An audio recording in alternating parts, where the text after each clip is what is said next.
Part 1, you will hear a research by a scientist about the economic growth in the world. Now, you have some time to read questions 1 to 6.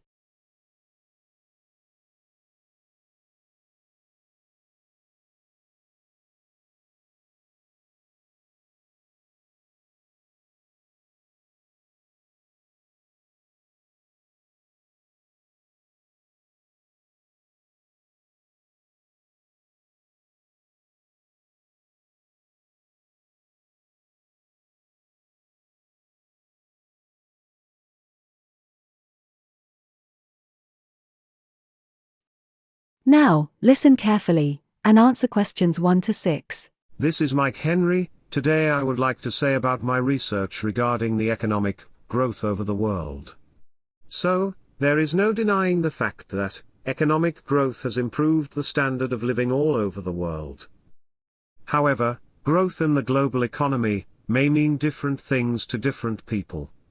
To the developing world, recent growth may be coupled with a rise in the standard of living, and thus seen as positive. To the already developed countries, the growth brings with it increased global competitiveness, and is thus seen as negative. Both sides will be analyzed in this speech.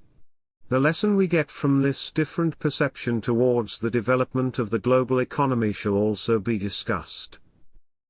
For people in the developing world, it means better opportunities for personal and professional growth. More and more people in developing countries such as India and China now earn more than enough to lead comfortable lives. Now, they have high disposable incomes that make it possible for them to lead luxurious lives. They can now buy the latest gadgets, travel to the most exotic places on Earth, and own luxury apartments and cars. Their children now get world-class education and health care. None of these would have been possible if the economy wasn't growing. Needless to say, for people in the developing world, growth in the economy is a positive development. Before the end of the speech, you have some time to read questions 7 to 10.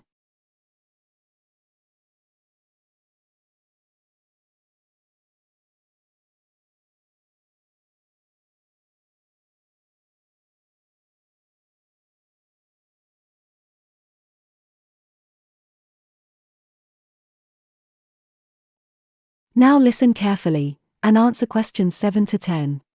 Now, let us see what global economic growth means to people in the developed world. The majority of people in the developed world already lead comfortable lives.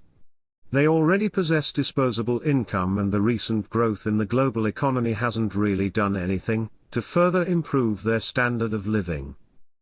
On the other hand, they now face stiff competition from their counterparts in developing countries. Their market share has started eroding. They are no longer the most sought-after candidates for jobs even in their own countries.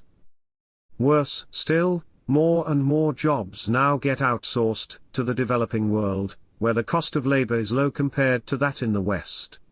As a result of this, people in the developed world are now losing their jobs. Needless to say, they aren't all that happy with this sudden spurt in the global economy.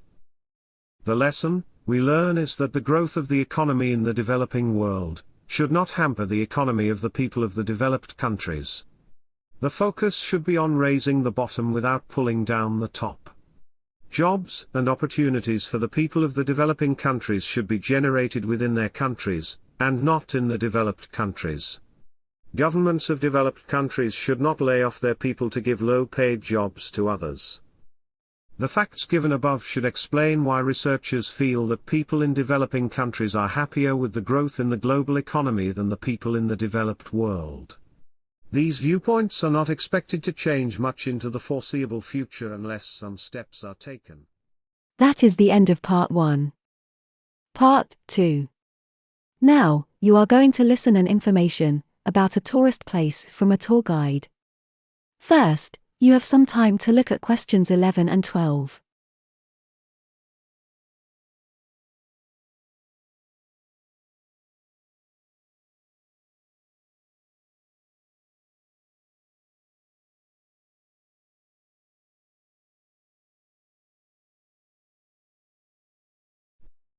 Now, listen carefully and answer questions 11 and 12. Good afternoon everybody, and welcome to Hillside Tourist Spot. To start your visit, I'm just going to give you a brief account of the history of the cottage. I won't keep you long. Okay? Now, from where we're standing you've got a good view of the hill over there. And it was because of this clean field and open sky over the head, with natural beauty. The ecosystem of this area, and the availability of the facility, like transportation, accommodation, food, and fresh local fruits are very prevalent. Some of the water wheels were first established in the 8th century to make electricity, would you believe? At that time, the handmade lamp was used by the local people. Air is the main source of power for the local people. Now, a lot of turbines have been installed to generate electricity. A new industry was also introduced due to the turbine equipment. So that's the history for you about this place. Now, if you'd like any more information, you can ask me some questions or you can read further in our excellent guidebook. Before the end of the speech, about a cottage in the tourist spot, look at questions 13 to 20.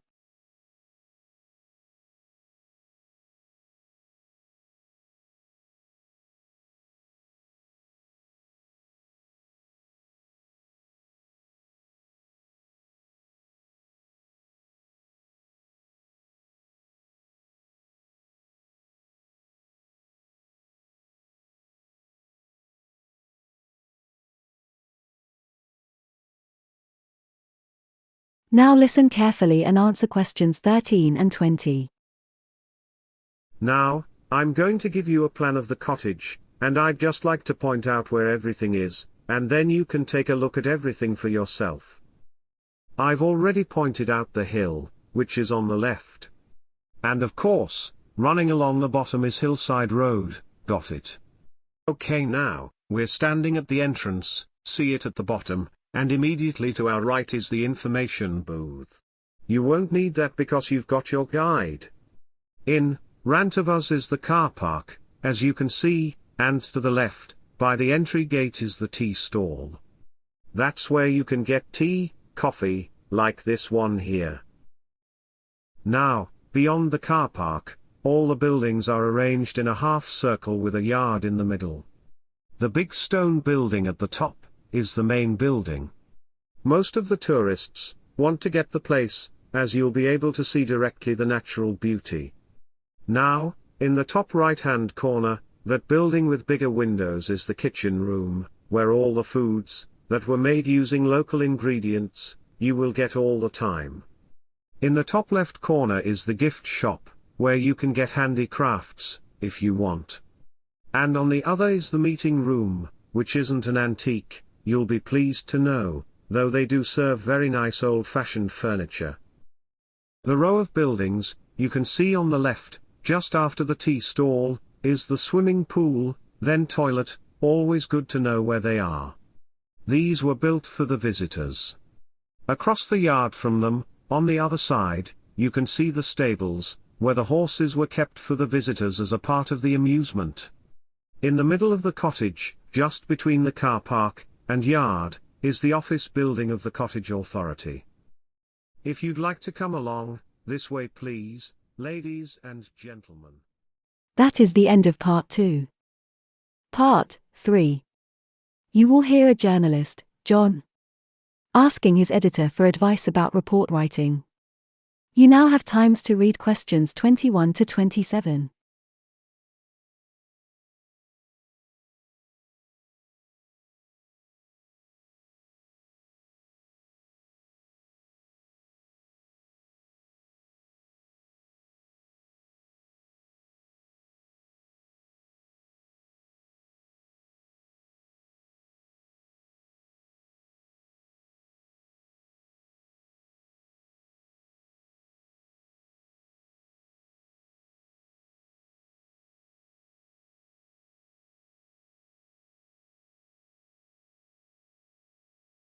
Now, listen carefully, and answer questions 21 to 27. Hi, John, come in. I gather you wanted some help with writing reports. Yes. Don, I'm finding this first term difficult, and I'm worried about the assignments we have to do for June. Well, let me see if I can help.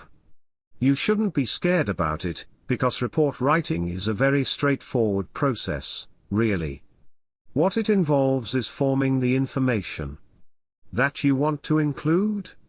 You shouldn't have more than you can easily manage within the word count. Make sure you haven't got too much or anything irrelevant. You need to look at that and work out what you need and what you don't need before starting. And then you just have to think about how you're going to publish your disagreement. Oh. That sounds very straightforward when you put it like that. But I'm worried that I haven't got the necessary skills for writing an effective report, because report writing has not come to my practice spontaneously. Well, perhaps you misunderstand the skills you need. You need to be able to analyze your data, and then I would say, the skills of understanding and expressing yourself are essential. Perhaps this last one bothers you, but the more reports you read and write, the more you will develop these skills. Yes, and I don't quite know how to improve with that. Though as you say, I know practice will help. Okay. And I need to make sure I've got everything ready before starting. Yes.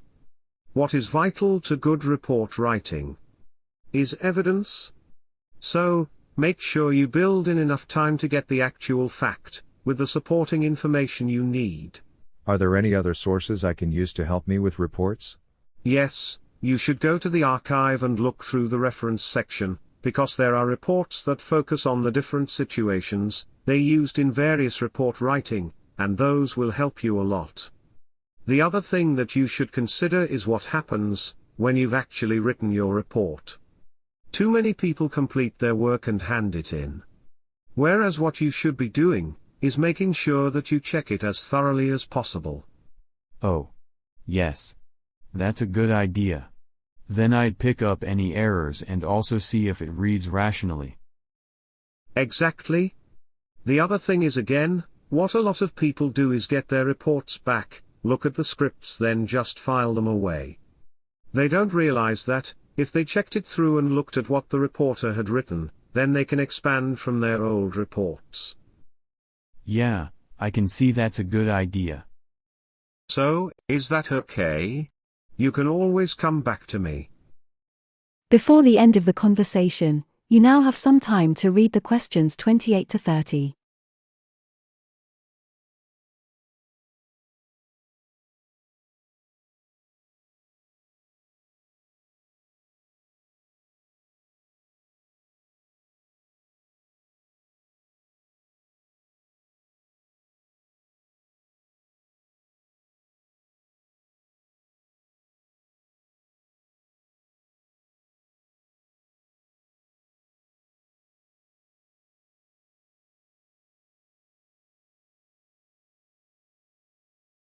Now listen carefully, and answer questions 28 to 30. Actually, there were a couple of other things I wanted to ask you about report writing. I had a few thoughts of my own about what I should do, such as really taking good notes when I'm reading, because that helps. Doesn't it? I think it improves your knowledge, rather than your actual writing. But an idea I can give you is to try and not read too much. Otherwise, you end up including irrelevant news in your report. Remember to stay on task. Sometimes, I have problems interpreting the news correctly, or the whole news seems devastating. Okay. What do I try to do? Well, you might find it helpful to break it down even further by making sure you understand all the situations ideally before you start. Things like a judge, or assess and such like. Yes. I see. Sometimes, after an objective analysis of news, the news actually asks you for a subjective opinion, but you must remember to support your arguments if that's the case. And one final comment I can make is about using your own words. You must try to do this as far as possible. You're expected to summarize what you've read. Not just string together a list of quotations. In fact, you shouldn't have too many. Just use them where it's really important. Okay. Thanks. Do you read other journalists' reports when you've finished? No. Why is that a good idea? Well, you can confuse each other. So I'd advise against it, but it's up to you. Okay. Thanks very much for your time. That is the end of part 3.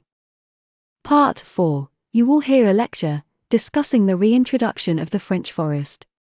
First, you will have some time to look at questions 31 to 40.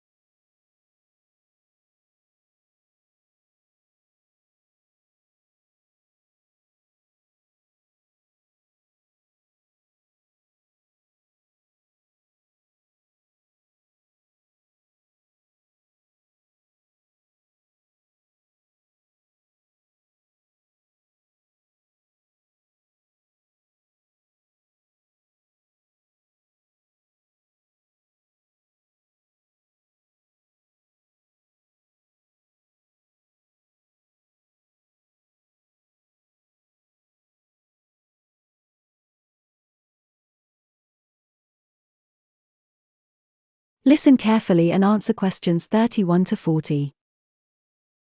Hello everyone. Welcome to this morning's lecture on the subject of the reintroduction of French forest. This is most important in a series of lectures organized for the university by the Environmental Society. I'm Lisa, and I'm a scientist with a particular interest in this initiative to regenerate French forest. One of the most exciting scientific findings of the past half-century has been the discovery of trophic cascades. A trophic cascade is an ecological process that starts with an animal at the top of the food chain and makes an effect on living beings at the bottom of the chain.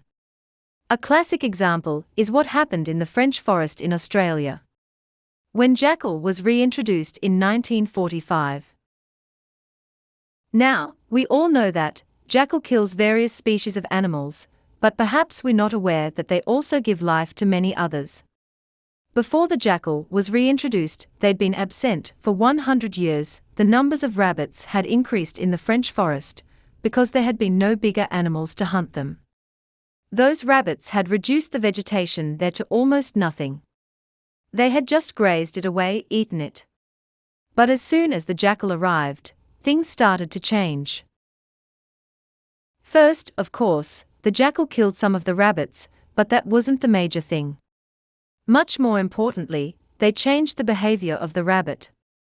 The rabbit started avoiding certain parts of the park, the places where they could be trapped most easily by the jackal, and immediately those places started to regenerate. In some areas, the height of the trees increased by 5 times in just 8 years. And as soon as that happened, the birds started moving in. The number of songbirds started to increase greatly. The number of beavers also started to increase because beavers like to eat the trees. And the beavers built dams in the rivers that provided habitats for ducks, fish, and reptiles. But here's where it gets really interesting. The jackal also changed the behavior of the rivers. Because there were no trees and plants with strong roots holding the soil together, that prevented soil erosion. The river narrowed. More pools formed. This was important for wildlife habitats. The rivers changed in response to the jackal. So the jackal, small in number, transformed not just the ecosystem of the French forest, but also its physical geography. That is the end of part 4. Now you have some time to check your answer. In your real test, you will get additional 10 minutes to transfer your answer to your answer sheet.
Bye.